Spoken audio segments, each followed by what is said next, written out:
Ku buat lumpuh alat vital suamiku yang doyan selingkuh main wanita. Malam itu, aku duduk di ruang tamu dengan segelas teh yang sudah dingin.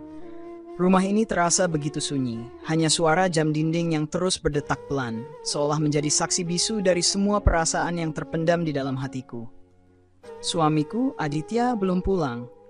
Lagi-lagi dia memilih untuk menghabiskan waktunya entah di mana, dengan siapa, atau sedang melakukan apa. Aku sudah lelah bertanya. Jawaban yang selalu ia berikan hanya kebohongan yang sama. Rapat kantor, klien penting, atau teman lama. Perasaan curiga itu bukan baru muncul kemarin. Setiap kali ia pulang lewat tengah malam, aroma parfum wanita asing di bajunya selalu membuatku merinding. Aku menutup mata, mencoba berpikir positif, tetapi hatiku selalu menangkap kebenaran yang tak ingin kuterima. Hari ini aku memberanikan diri untuk mengikuti jejaknya.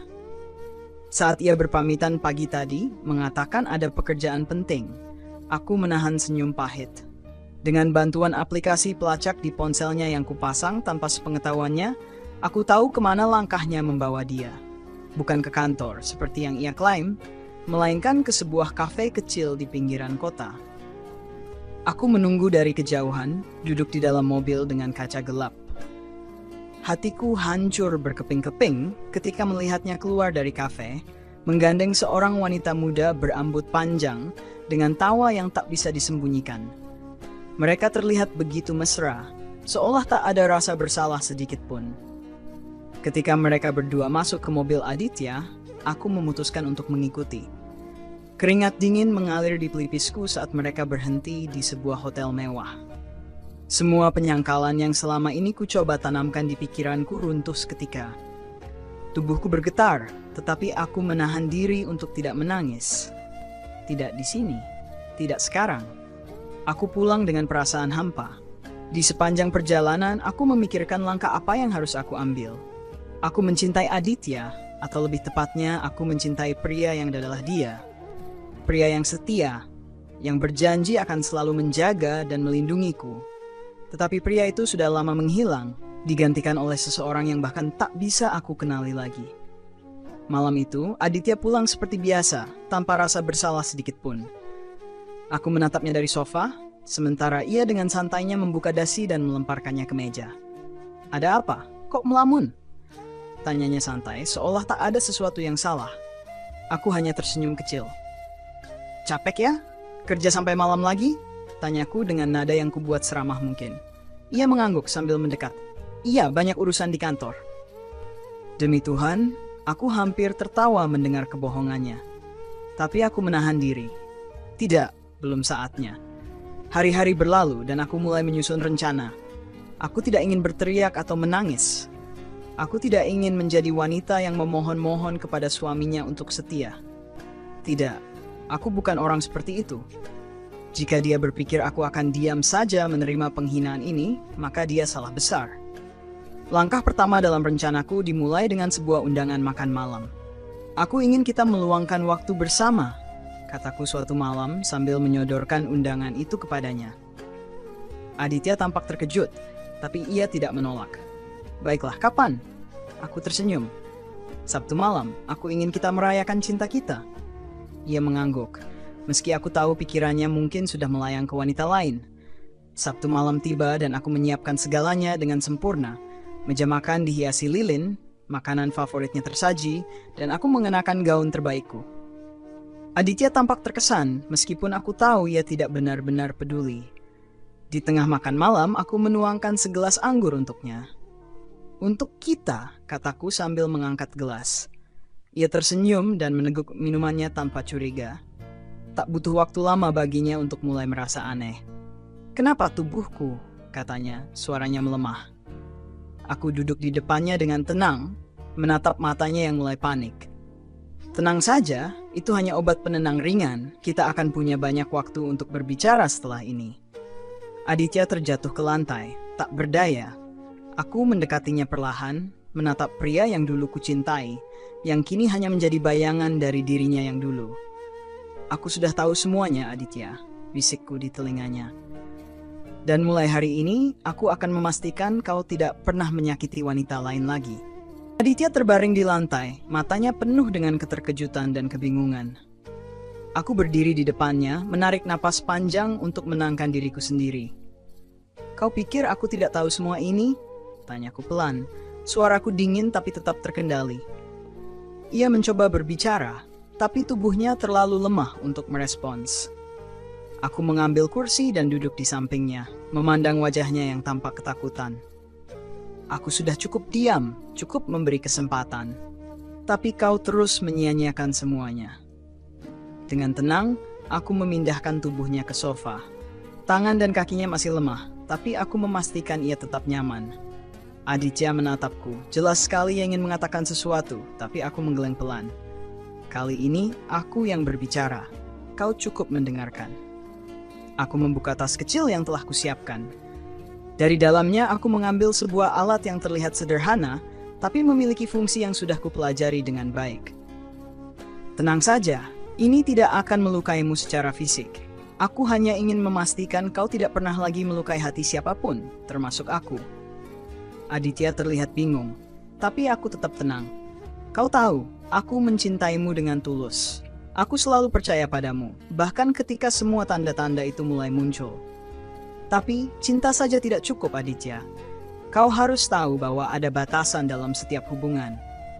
Aku meletakkan alat itu di meja, membiarkannya melihatnya dengan jelas. Ini bukan balas dendam. Ini adalah cara untuk mengingatkanmu bahwa kepercayaan adalah hal yang paling berharga. Dan ketika itu hancur, segalanya ikut runtuh. Aditya mencoba berbicara, tapi aku memegang tangannya, menenangkannya. Kita akan menjalani ini bersama. Kau akan punya waktu untuk merenungkan semuanya, dan aku akan memastikan kau memahami bahwa setiap perbuatan ada konsekuensinya. Aku menutup tasku kembali, meninggalkan alat itu di tempatnya. Istirahatlah, kataku sambil berdiri. Aku akan kembali nanti. Aku meninggalkan kamar, memberi dia ruang untuk berpikir. Di ruang tamu, aku duduk sendiri, menatap jam dinding yang terus berdetak. Aku tahu ini adalah langkah yang tidak pernah kubayangkan sebelumnya. Tapi aku juga tahu, kadang kita harus membuat keputusan sulit demi menjaga martabat dan harga diri kita. Aditya terbangun beberapa jam kemudian, tubuhnya terasa lemah dan sulit digerakkan. Ia menatap sekeliling kamar, mencoba memahami apa yang telah terjadi. Di atas meja samping tempat tidur, ada sebuah cermin kecil dan secarik kertas yang kutinggalkan. Aku sengaja menulis kalimat sederhana di sana. Hari ini adalah awal dari babak baru dalam hidup kita. Pilih dengan bijak. Ia memanggil namaku dengan suara yang lemah, tapi aku tidak langsung merespons. Aku ingin dia merenungkan semua yang telah terjadi tanpa aku harus menjelaskan lebih dulu. Perlahan, aku masuk ke kamar dengan wajah tenang, membawa segelas air putih. "Kau sudah sadar?" Tanyaku datar, seolah ini hanya hari biasa. "Apa yang kau lakukan padaku, Karin?" Tanyanya dengan suara serak. Aku meletakkan gelas di meja. Tidak ada yang berlebihan. Aku hanya memastikan kau punya waktu untuk berpikir. Kita butuh itu, Aditya. Waktu untuk merenung dan memahami. Ia mencoba bangkit, tapi tubuhnya terlalu lemah. Aku duduk di kursi, cukup dekat untuk dia lihat jelas ekspresiku. "Kau tahu, Aditya, aku menghabiskan bertahun-tahun mencoba menjadi istri yang baik. Aku mendukungmu, mencintaimu, bahkan ketika kau mulai berubah." Aku menatapnya dengan pandangan yang tajam, namun penuh kendali. "Tapi ternyata aku tidak cukup untukmu. Aku tidak tahu apa yang kau bicarakan," katanya dengan napas yang berat. Aku tertawa kecil, bukan karena bahagia, tapi karena kesedihan yang bercampur frustrasi. "Aditya, kau pikir aku tidak tahu? Wanita-wanita itu, kafe tempat kau menghabiskan waktu, dan hotel yang kau kunjungi. Kau kira aku ini buta?" Ia terdiam, wajahnya memucat.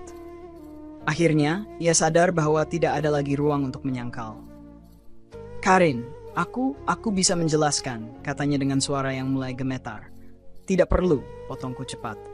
"Aku sudah mendengar terlalu banyak kebohongan darimu. Kali ini, aku ingin mendengar sesuatu yang nyata, sesuatu yang jujur." Dia terdiam cukup lama, dan aku membiarkannya dalam keheningan. Waktu terasa berjalan lambat, tapi aku tidak terburu-buru. Aditya akhirnya membuka mulut, tapi apa yang ia katakan justru membuatku semakin kecewa. "Ini hanya sebuah kesalahan. Aku tidak tahu apa yang aku pikirkan. Aku tidak berniat melukai hatimu, Karin. Aku hanya... Kau hanya apa, Aditya? Tanyaku dengan nada tajam. Hanya mencari hiburan? Hanya mencoba sesuatu yang baru? Kau pikir pernikahan ini permainan? Matanya mulai berkaca-kaca, tapi aku tidak ingin terpengaruh. Aku sudah terlalu lama membiarkan diriku lemah di depannya. Aku mencintaimu, Karin. Aku sungguh mencintaimu. Aku hanya... Cukup, Aditya, potongku lagi. Kata-katamu tidak lagi berarti apa-apa. Cinta bukan hanya tentang kata-kata tapi tindakan. Dan tindakanmu membuktikan bahwa aku ini bukan prioritasmu. Ia mulai menangis pelan, tapi aku tetap tak bergeming. Hari ini kau tidak akan pergi kemana-mana. Aku sudah mengatur semuanya. Tidak ada pekerjaan, tidak ada alasan untuk keluar. Kau akan tetap di rumah ini, dan kita akan berbicara. Aku tidak bisa seperti ini, Karin. Apa yang kau lakukan padaku ini salah.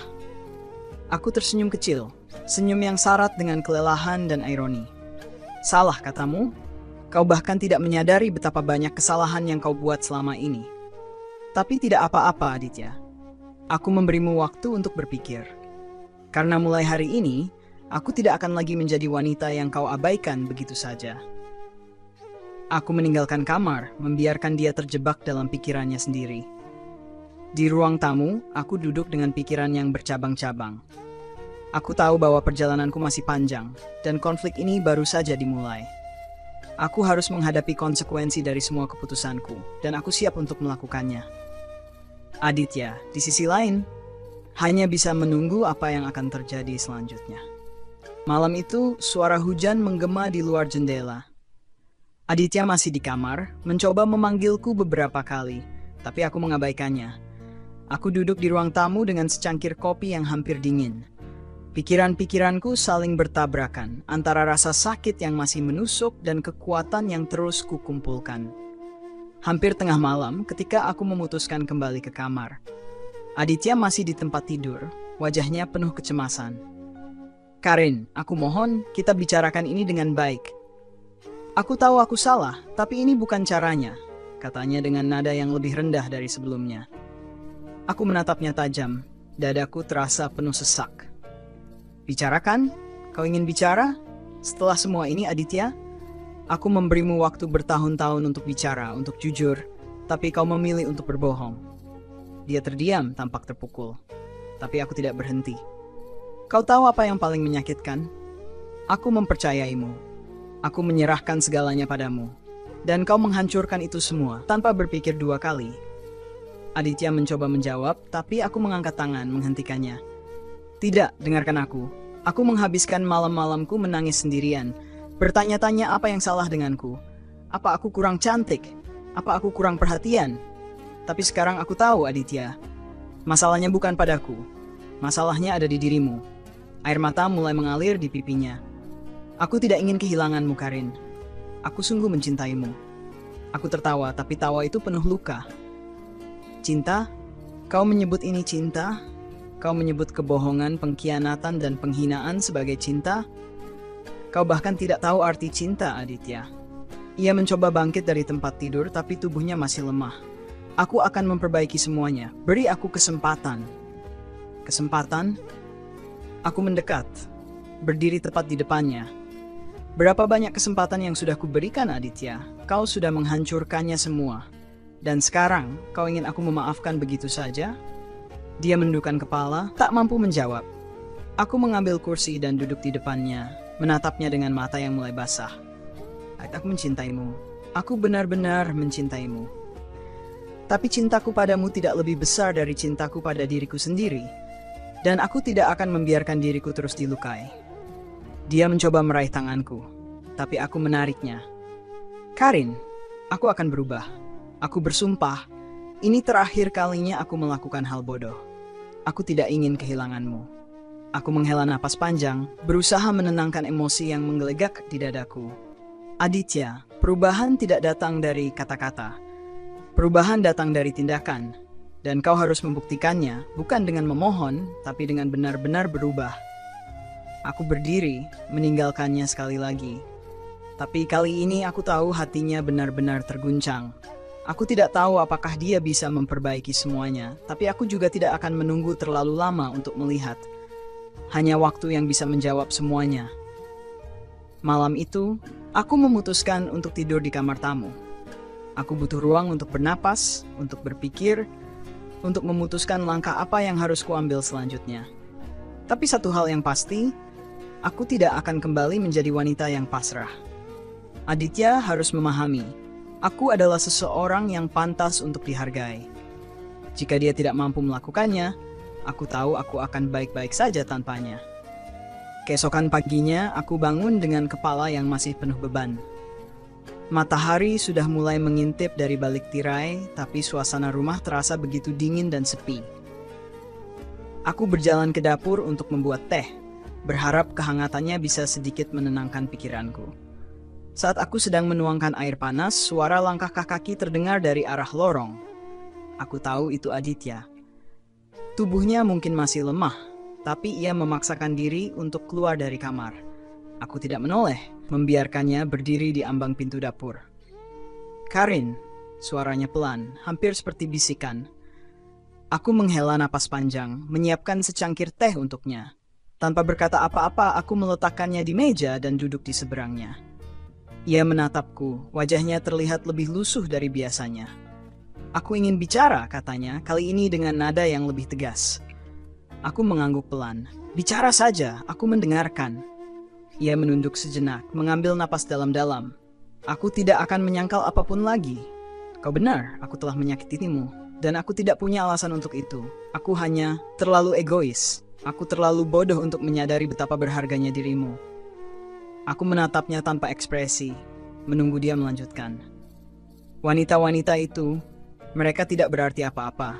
Aku hanya mencari pelarian, tapi sekarang aku sadar semua itu salah.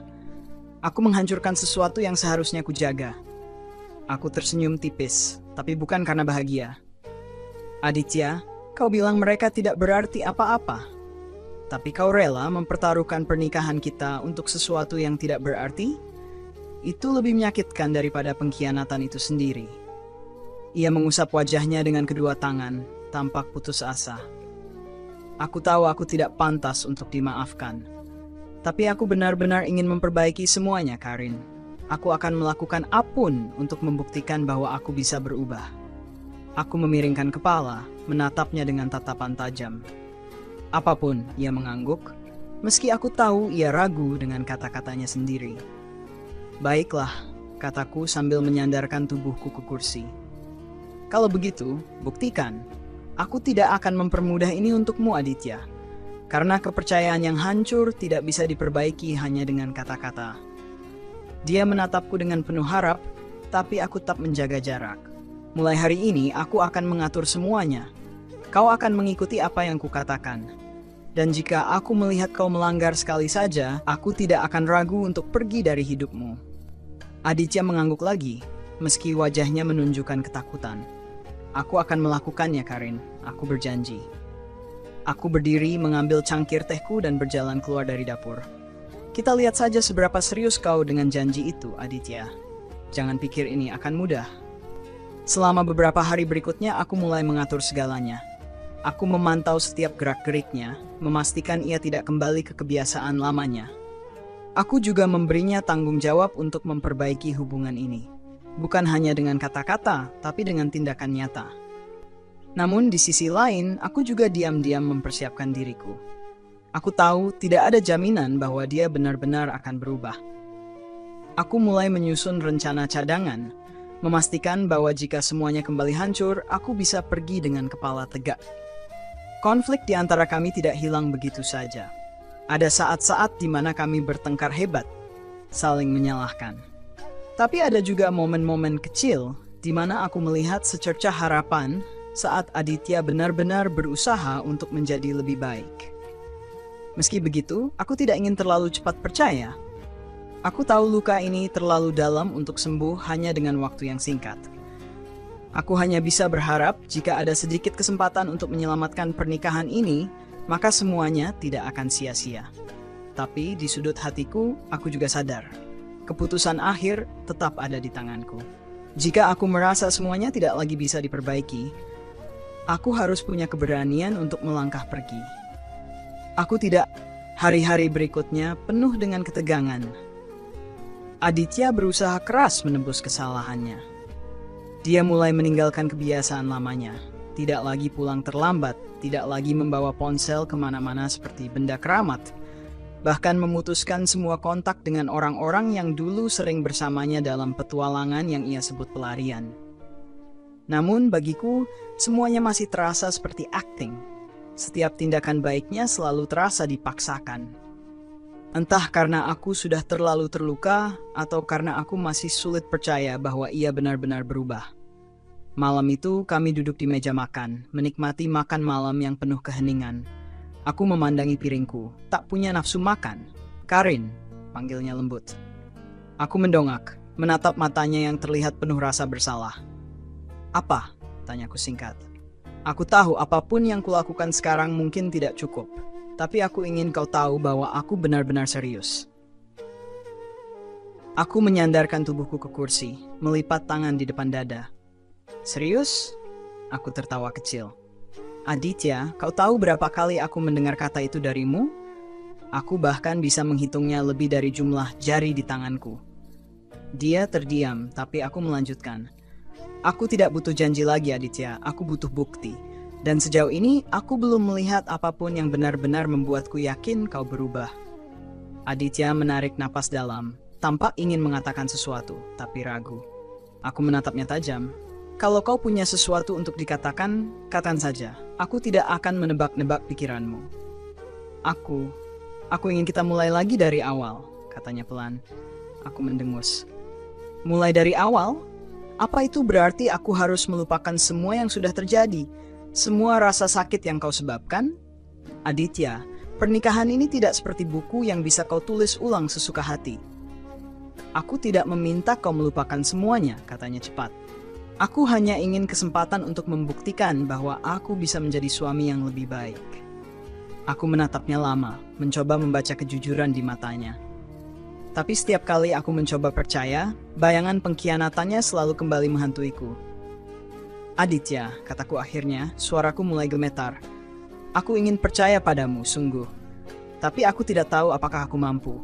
Luka ini terlalu dalam, dan aku tidak yakin apakah kita bisa kembali seperti dulu." Dia terlihat terguncang, tapi aku melanjutkan. "Aku lelah, Aditya. Aku lelah mencoba memperbaiki sesuatu yang sepertinya sudah rusak. Aku butuh waktu, aku butuh ruang." Matanya membesar. Kau ingin pergi?" Aku menggeleng pelan. "Aku tidak tahu, tapi aku tahu aku tidak bisa terus seperti ini. Kita berdua butuh waktu untuk merenung, untuk mencari tahu apa yang sebenarnya kita inginkan." Aditya terdiam, wajahnya pucat. Aku bangkit dari kursiku, meninggalkan piringku yang masih penuh. "Aku akan pergi ke rumah ibu untuk sementara waktu," kataku tanpa menoleh. "Aku butuh waktu untuk berpikir. Kau juga." Dia tidak mengatakan apa-apa, hanya menatapku dengan mata yang mulai berkaca-kaca. Tapi aku tidak peduli. Untuk pertama kalinya aku merasa perlu memikirkan diriku sendiri, tanpa harus merasa bersalah. Aku masuk ke kamar, mulai mengemasi barang-barangku. Hati kecilku berteriak, memintaku untuk tetap tinggal, untuk memberinya satu kesempatan lagi. Tapi logikaku tahu, aku tidak bisa terus menahan rasa sakit ini. Aku butuh waktu untuk menyembuhkan diriku sendiri, dengan atau tanpa dia. Ketika aku keluar dari kamar dengan koper di tangan, Aditya berdiri di lorong, menatapku dengan tatapan penuh harap. "Karin, kumohon." Aku menghentikannya dengan satu anggukan.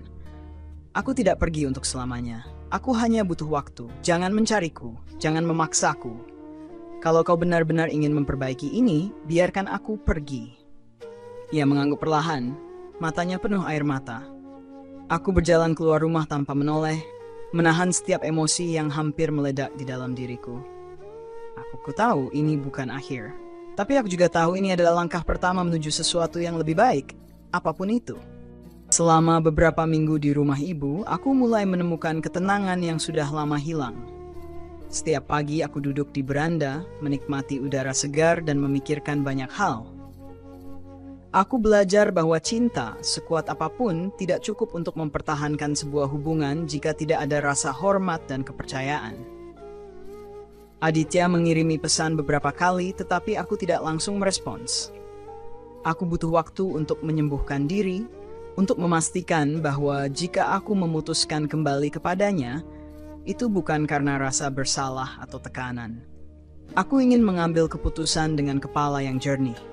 Pada suatu malam, aku memutuskan untuk berbicara dengannya melalui telepon. Suaranya terdengar lelah, tetapi ada nada ketulusan yang baru aku rasakan. "Karin," katanya, "aku tidak tahu apakah aku pantas mendapat kesempatan lagi. Tapi aku ingin kau tahu bahwa aku telah mencoba berubah. Aku mulai berkonsultasi dengan terapis. Aku berhenti mencari alasan, berhenti menyalahkan keadaan. Dan aku melakukannya bukan hanya untukmu, tapi juga untuk diriku sendiri." Mendengar itu, hatiku sedikit melunak. Aku tahu proses perubahan tidak mudah, dan setidaknya ia menunjukkan usaha. Namun aku masih ragu. "Aditya, aku senang kau mulai menyadari kesalahanmu. Tapi kau harus mengerti, kepercayaanku padamu masih rapuh. Butuh waktu lama untuk membangunnya kembali." "Aku akan menunggu," jawabnya tanpa ragu. "Berapa lama pun itu. Aku hanya ingin kau tahu bahwa aku tidak akan menyerah untuk memperbaiki semuanya." Aku mengakhiri panggilan itu dengan perasaan campur aduk. Di satu sisi, aku melihat harapan. Di sisi lain, aku takut membuka hatiku lagi hanya untuk dilukai. Aku menghabiskan malam itu dengan berdoa, memohon kekuatan untuk mengambil keputusan yang tepat. 2 bulan kemudian, aku memutuskan untuk kembali ke rumah kami. Bukan karena aku sepenuhnya memaafkan Aditya, tetapi karena aku ingin memberinya kesempatan untuk membuktikan dirinya. Aku tahu, memaafkan adalah proses, dan itu dimulai dengan niat untuk mencoba. Aditya menyambutku dengan sikap yang jauh berbeda. Ia lebih perhatian, lebih sabar, dan tampaknya benar-benar berusaha untuk menjadi suami yang lebih baik. Namun, aku tidak membiarkan diriku terbuai. Aku tetap waspada, memastikan bahwa perubahan ini bukan hanya sementara. Hari demi hari berlalu, dan perlahan-lahan aku mulai melihat bahwa ia sungguh-sungguh. Ia tidak lagi menghindar dari tanggung jawab, tidak lagi mengabaikan perasaanku.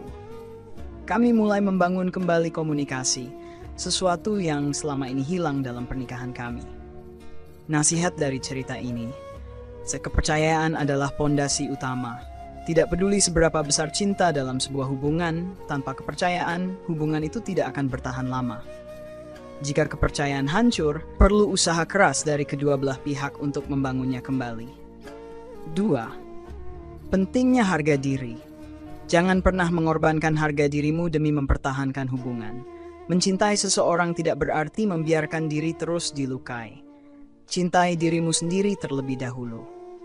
3. Perubahan memerlukan usaha nyata. Permintaan maaf tidak cukup untuk memperbaiki kesalahan. Butuh tindakan konkret dan konsistensi untuk menunjukkan bahwa seseorang benar-benar ingin berubah. 4. Proses penyembuhan membutuhkan waktu. Jangan terburu-buru memaafkan atau kembali ke hubungan yang telah melukaimu. Berikan waktu bagi dirimu sendiri untuk sembuh dan merenungkan apa yang benar-benar kau inginkan. Komunikasi adalah kunci. Banyak masalah dalam hubungan terjadi karena kurangnya komunikasi yang jujur. Jangan takut untuk mengungkapkan perasaanmu, bahkan jika itu berarti harus menghadapi konflik. Cerita ini adalah pengingat bahwa setiap hubungan memiliki tantangan. Tetapi keputusan untuk bertahan atau melepaskan harus selalu didasarkan pada apakah hubungan itu membawa kebahagiaan, kedamaian, dan saling menghormati. Halo teman-teman setia di channel Putri Bercerita. Terima kasih sudah mampir ke sini dan selalu mendukung perjalanan cerita-cerita penuh makna. Semoga kisah yang kami sajikan bisa menghibur, menginspirasi, dan memberikan pelajaran berharga untuk kita semua. Jangan lupa untuk selalu menantikan cerita terbaru yang pastinya seru, menyentuh, dan penuh emosi. Tetap semangat, jaga kesehatan, dan jangan pernah berhenti bermimpi. Sampai jumpa di cerita selanjutnya.